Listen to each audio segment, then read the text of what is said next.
Thank you very much, gentlemen. I am here with Freeze and Crumbz after what has to feel good, a victory over TSM there for you guys, and honestly, in very clean, deliberate fashion. And the very first thing that I want to approach with you guys, I'm going to come to you first, Crumbz, is that from week one, we've actually looked at this team and said, and looked at the stats and said, this team has a great early game, right? So something is clicking there. What is it, one, about the early game that you guys understand or have practiced so much that you understand it intuitively and can create these advantages where other teams struggle to do so? I think a big part of our early game actually just comes from the laners being very good laners. Like Freeze takes a lot of pride in his laning phase, and our solo lanes, be it Seraph or Ninja or Alex or RF or Flares, are really focused on their laning phase, and that gives way for a lot of early plays to happen. So maybe they get somebody low, so you have an early tower dive or really good opportunities to gank. So I think that really comes down from our early game, and then that makes my job very easy to just decide where can I help, and that gets us that early game advantage. So then looking at this game specifically, Freeze, we saw that you guys were able to get a turret advantage, and it being an inhib turret, kind of due to your guys' acceleration of the game in that lane swap. What would you attribute in this game that to the most? Was it champion picks, or was it just that you guys were quicker on the decision making? Where was the advantage gained? To be honest, both. It was the Herald. Yeah, we had a Herald and we had Grace, who was like super fast pusher in the lane swaps.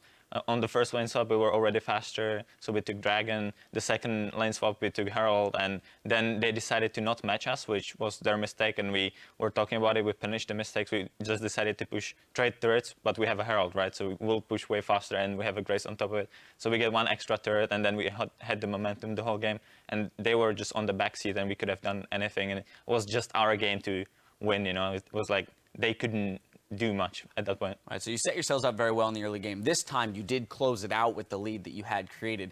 Now, somewhere, but in the past, that has been a point that has been a failure for you guys. So, Crumbz, what has been your identification as to why you've struggled to close games that you previously had leads in, and how are you working to shore up those weaknesses? I think a big reason why the mid game is so mid-game and late game a little bit difficult for us to close is because the game and the meta is all about the objectives, right? And then you focus on, say, when you took all the turrets, Dragon and Baron at 7 minutes spawn time and Dragon 6 minutes spawn time, which is a very long time to just be doing nothing, and that gives the opponent a lot of opportunity to catch back up.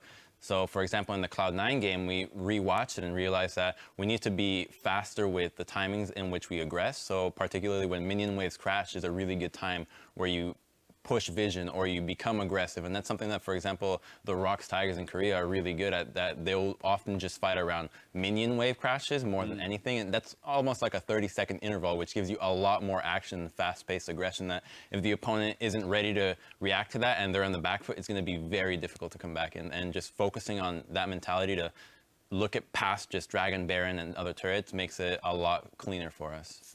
Finding more instances to fight and not on 6-minute cadences. Exactly.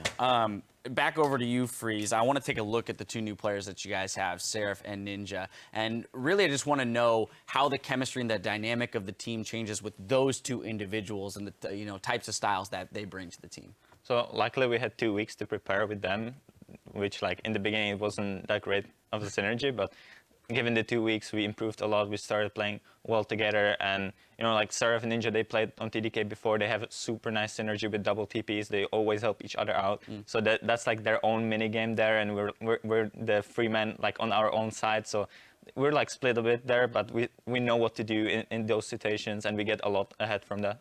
Awesome. I do have a pretty minor and mechanical question for you that is coming from a couple of the other guys. They want to know specifically about your Caitlyn trap placement in this game, because more often than not, it was placed in a somewhat like semicircular fashion as opposed to a straight line, which most guys we see walk up to a turret and they just go boom, 5 across. Is there any specific reason that you're creating a different kind of angle with your traps? Yeah, what I meant by the trap placements, I want to usually angle it towards the range of the tower. Okay. So the enemy team has to stand on the other side for us to engage. And then when they have to stand all together there, it's easy to poke by Gragas barrels, Lysandra Qs, my own Qs. So usually when he plays the traps like that, they have to be on the other side if they want to do something, if they want to engage, and that's very easy for you to punish their position. So basically, if I were to go into battle training and get those green and red circles around the turret, you would be lining the traps around those as opposed to straight across the lane. Yeah, pretty much. Love it. The last thing I want to touch on is that you guys have been vocal about the fact that you're looking towards the promotion tournament. You're aware of the fact that you're going to have to play to stay in the LCS.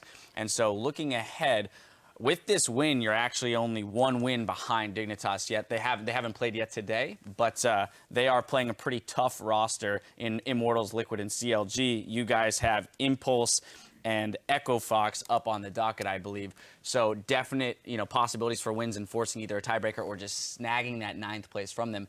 But with this in mind that you're going to have to play with against the challenger teams, what specifically are you looking to do in this last week of play that's going to cement your ability to return for the summer split? I don't think we care too much about it, to be honest. I think that we know that we're going to have to face the tournament, and all that we want to do is make sure that all our games are like the ones that we just played against TSM, which is really resemblant of our wins that come in during scrims. We know how to play the game, we know how to close it, we know all the stuff. And earlier this week, yesterday, the match, we weren't able to do that, and that was disappointing for us. I think it was very heartbreaking that we weren't able to, we got the lead, we did everything right, but then fell on our faces in the last minutes of the game. But this time around, just being able to bring this performance and show that we can do it at least one time should be enough to motivate us to keep going and working our ways to playing every game like that. And hopefully that should be enough to keep us in for the next split. There you have it. At least consistency is key, and today's win is proof that you guys can get there. Thank you very much for the interview, and congratulations on the victory. We're going to take a quick broadcaster cool down, but when we come back, Team Dignitas will face off against Immortals. Sit tight. We'll be back in just 3.5.